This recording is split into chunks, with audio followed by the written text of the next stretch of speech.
기쁨의 땅에서 주께 찬양 드립니다.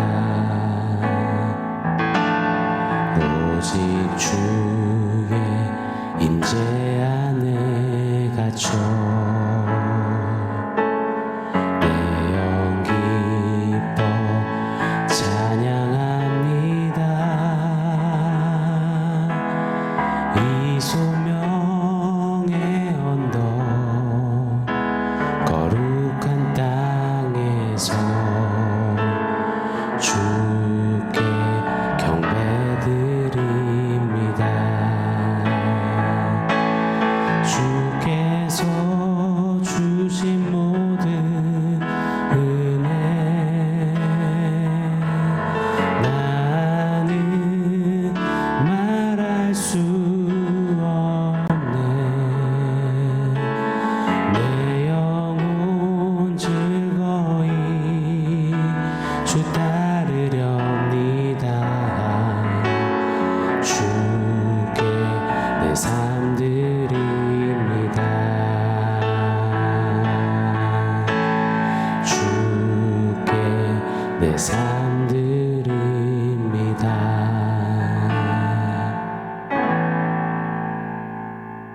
샬롬. 오늘 우리에게 주신 하나님 말씀은 요한복음 17장 13절입니다. 우리 한 목소리로 같이 읽겠습니다.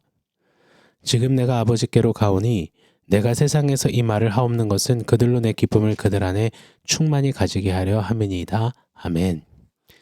예수님께서 십자가 지시기 전에 제자들을 위해 간절히 기도하십니다. 첫 번째로 제자들을 위해 하나됨을 간구하셨죠. 그리고 오늘 13절에는 그 두 번째로 기쁨을 구하고 계십니다. 13절, 그들로 내 기쁨을 그들 안에 충만히 가지게 하려 함이니이다. 기쁨을 충만히 가지는 것, 이것이 제자들에게 또 오늘날 주님을 따르는 성도요 제자인 우리들에게 너무도 중요함을 기도로 친히 나타내 보여주시는 우리 주님이십니다. 기쁨, 여러분 어떠신가요? 신앙생활하면서 기쁨에 대한 어떤 해석을 가지고 계십니까? 저는 기쁨에 대하여서 크게 양극단의 두 가지 태도가 이 성도들 안에 자리하고 있다라는 생각을 해보게 됩니다. 이것을 오늘 설교 제목처럼 기쁨에 대한 불편한 진실 두 가지라고 명명해 보고 싶습니다. 자, 불편한 진실 두 가지 뭘까요? 첫째, 기쁨을 단절하려는 태도. 둘째, 무분별하게 기쁨을 추구하는 태도. 앞으로 며칠간 우리 예수님이 제자들을 위해 기도하신 그 기쁨에 대해 말씀을 상고할 것입니다. 오늘은 그 30곡으로 기쁨에 대한 우리 성도들의 이 양극단의 태도, 그 불편한 진실에 대해 한번 간략히 상고해 보고자 합니다. 독실한 기독교 집안에서 자란 한 청년이 커서 대학 졸업 후에 취업도 잘 했습니다. 여러모로 참 잘 자란 건실한 청년이죠. 그런데 단 하나, 몇 대째 믿는 집안의 아들로서 교회를 나가지 않는 겁니다. 신앙생활에 쉼표를 찍더니만 이제 어느새 마침표까지 찍어버린 겁니다. 신앙생활을 하지 않는 이유를 묻자 일이 답을 겁니다. 교회 다니는 아버지 어머니가 전혀 행복해 보이지 않더랍니다. 전혀 기뻐 보이지 않더랍니다. 자기는 그런 신앙생활, 그런 기독교가 싫답니다. 세상에서 정말 재밌고 즐겁게 웃고 지내다가 교회 가서는 심각해져야 하고 웃지 못하고 늘 고행하듯 그래야 하는 모습. 자기는 굳이 그러고 싶지 않다는 겁니다. 참 많은 생각을 갖게 하는 청년의 답변이더군요. 교회 다니는데 왜 기쁨이 없어요? 왜 하나도 기쁘지 않고 즐겁지 않고 행복해 보이지가 않아요?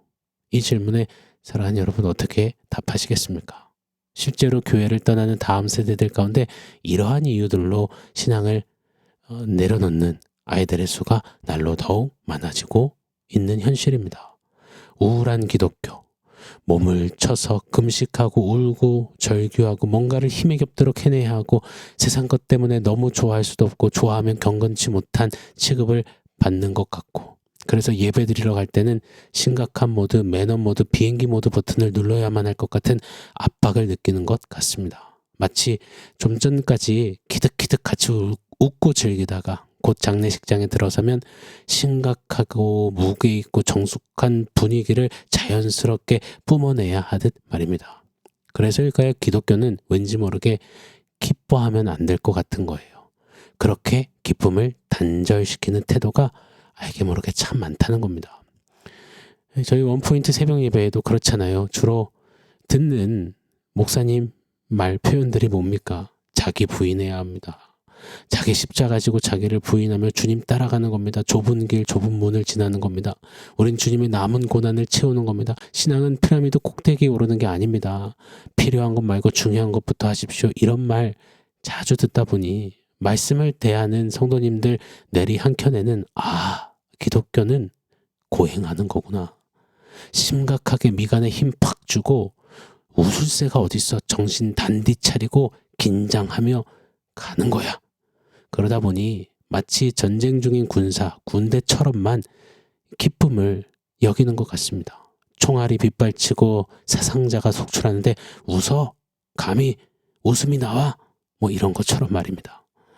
중세시대를 보면 금식하고 금욕하고 절제하는 삶이 바로 경건하고 바른 신앙의 모습이라 믿었습니다. 이는 영지주의 이원론적 세계관에 입각한 산물이자 사상이었습니다.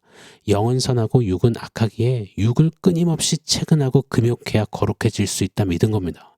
그래서 먹는 거 마시는 거 입는 걸로 얻는 기쁨을 모두 단절시키고자 했습니다. 가톨릭의 사제들과 수녀들은 금욕을 위해 결혼도 하지 않았습니다. 정기적으로 몸을 채찍질해가며 육을 쳐서 복종시키려 했습니다. 중세시대 문헌들을 보면 심각하리만큼 가학적인 정말 변태적인 그런 금욕 생활을 한 성도들의 이야기가 참 많이 기록되어져 있습니다. 육으로 느낄 수 있는 모든 기쁨을 단절시키려 했던 겁니다. 그래야 하나님이 받아주신다 믿었지요. 사랑하는 여러분, 예수를 구주로 믿고 이제 예수를 닮아가는 여정에 있는 우리에게 빠질 수 없는 것, 빼놓을 수 없는 것이 바로 기쁨입니다. 이건 제가 지어낸 이야기가 아니라 하나도 안 기쁜데 기쁜 척해야 그래야 전도할 수 있으니 기뻐해야 합니다. 이런 식의 지금 설득도 아닙니다. 성경 곳곳에서 주님은 기쁨을 또 강조하십니다. 오늘 예수님의 기도도 보세요. 기쁨이 충만하기를 기도하시지 않습니까? 고로 신앙생활을 고난받는 것으로만 여긴 채 기쁨을 포기해야 하는 것으로만 여긴다면 그것은 큰 오산입니다. 성경을 곡해해도 너무 곡해한 것입니다. 요한복음의 첫 번째 표적이 무엇이었나요? 가나 혼인잔치에서 포도주가 떨어졌을 때 물로 포도주를 만드시는 표적이었잖아요. 기쁨이 가득해야 하는 잔치집에 포도주가 떨어진다는 것은 기쁨이 송두리째 날아갈 수 있는 정말 절체절명의 위기인 겁니다. 그때 예수님은 물로 포도주를 만드시며 기쁨을 가득 채우셨습니다. 예수님은 이 땅에 오셔서 죄로 어그러지고 참된 기쁨을 빼앗긴 자들에게 기쁨을 회복시키고 기쁨을 가득 채우신 것입니다. 기쁨은 신앙생활에서 빼놓을 수 없는 신앙생활의 백미이자 본질임을 믿습니다. 신앙생활하면서 자기 부인하면서 기쁨이 충만하시기를, 주님의 남은 고난을 채우며 기쁨이 충만하시기를, 이 하늘의 기쁨이 날로 더 경험되어지는 우리에게를 간절히 축원합니다. 자, 반면에 기쁨에 대한 다른 극단의 태도, 불편한 진실이 오늘날 많이 또 자행되고 있음을 봅니다. 신앙생활에서 누리는 기쁨을 세상에서 누릴 수 있는 정도의 기쁨으로 무분별하게 받아들이고 여기는 겁니다. 무분별하게 세속적 기쁨을 신앙 안에 끌어다 넣는 겁니다. 보편적으로 세상 사람들이 살아가면서 누리길 원하고 추구하고 또 실제 누리고 있는 그 기쁨은 주로 이런 것들이겠죠. 재미, 유희, 쾌락, 유흥 등등등 말입니다. 그런데 이런 세상이 말하는 기쁨을 교회가 교회 안으로 끌어와 성도들에게 제공해 주려고 한다는 겁니다.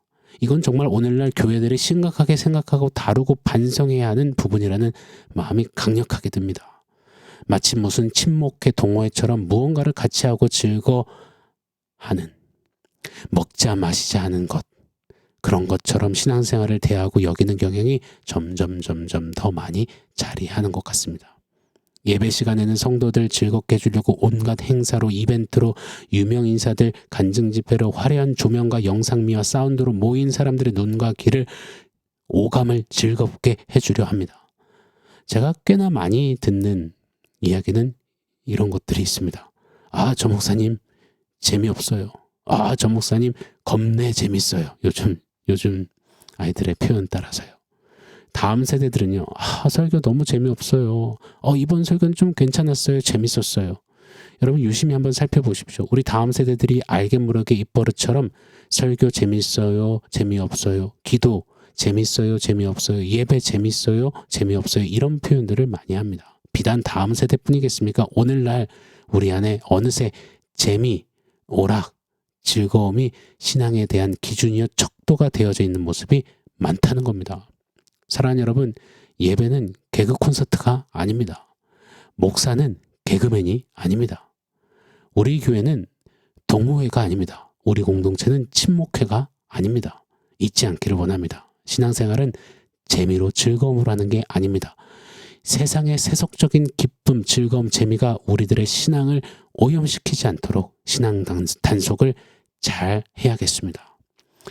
기쁨에 대한 두 가지 양극단의 태도를 간략히 한번 생각해 봤습니다. 여러분, 우리가 생각하는 기쁨은 어떤 것입니까? 기쁨을 단절하는 기독교, 무분별하게 세상의 즐거움, 재미를 신앙의 기쁨으로 여기는 기독교. 이 양극단을 우리는 반드시 피해야 할 줄 믿습니다. 오늘 본문에서 우리 주님이 제자들을 위해서 간구하신 기쁨은 이 양극단이 결단코 아닙니다. 13절 제가 한 번 더 읽어드리겠습니다. 지금 내가 아버지께로 가오니 내가 세상에서 이 말을 하옵는 것은 그들로 내 기쁨을 그들 안에 충만히 가지게 하려 함이니이다. 예수님은 제자들에게, 우리들에게 내 기쁨을 너희 안에, 즉 예수님의 기쁨이 우리 안에 충만하기를 간구하시는 겁니다. 사랑하는 여러분, 당신의 기쁨이 우리에게 충만하기를 기도하신 주님의 기도는 반드시 하나도 땅에 떨어지지 않고 성취되고 이루어짐을 믿습니다.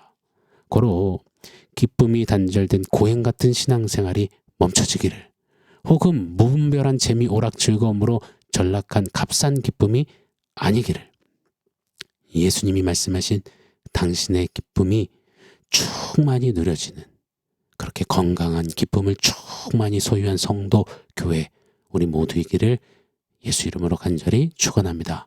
자, 내일은 예수님이 말씀하시는 당신의 기쁨, 그 예수님의 기쁨이 무엇인지를 상고해 보도록 하겠습니다. 자, 오늘 말씀 종합해서 원포인트 세우겠습니다. 오늘 원포인트는 rejoice입니다. 영어로 한번 선포하겠습니다. rejoice, 기뻐하라.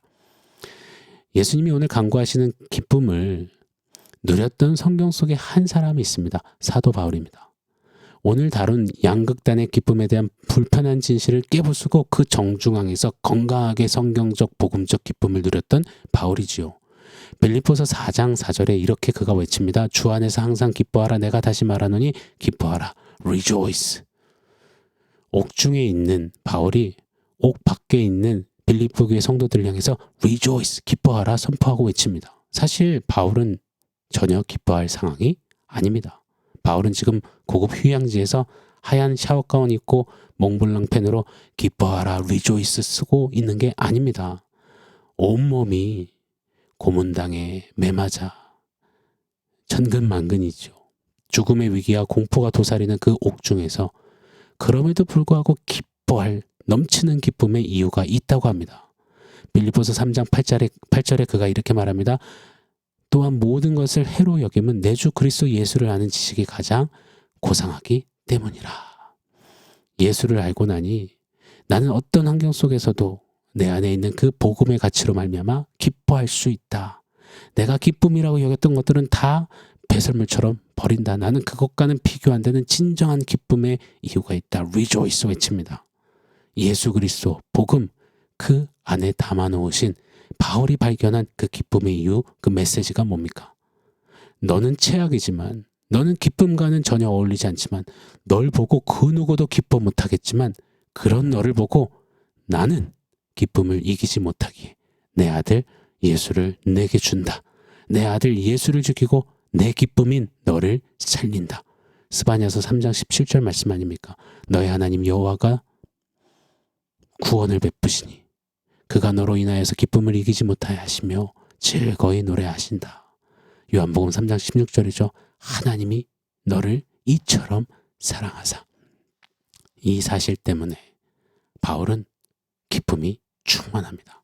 사랑하는 여러분, 우리 안에 바울이 누렸던 이 복음으로 인한 기쁨이 자욱하기를 축원합니다.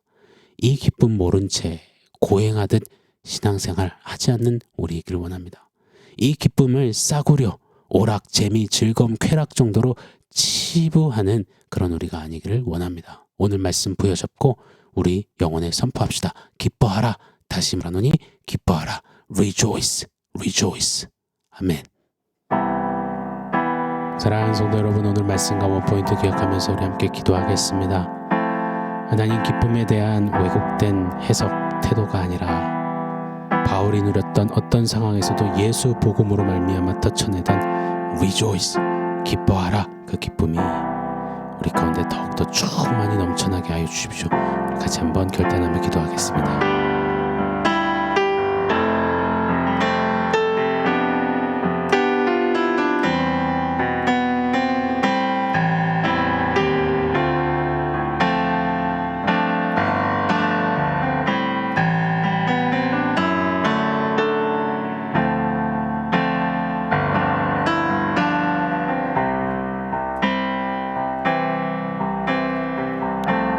하나님, 우리 안에 당신의 기쁨이 충만하기를 간구하셨던 예수님,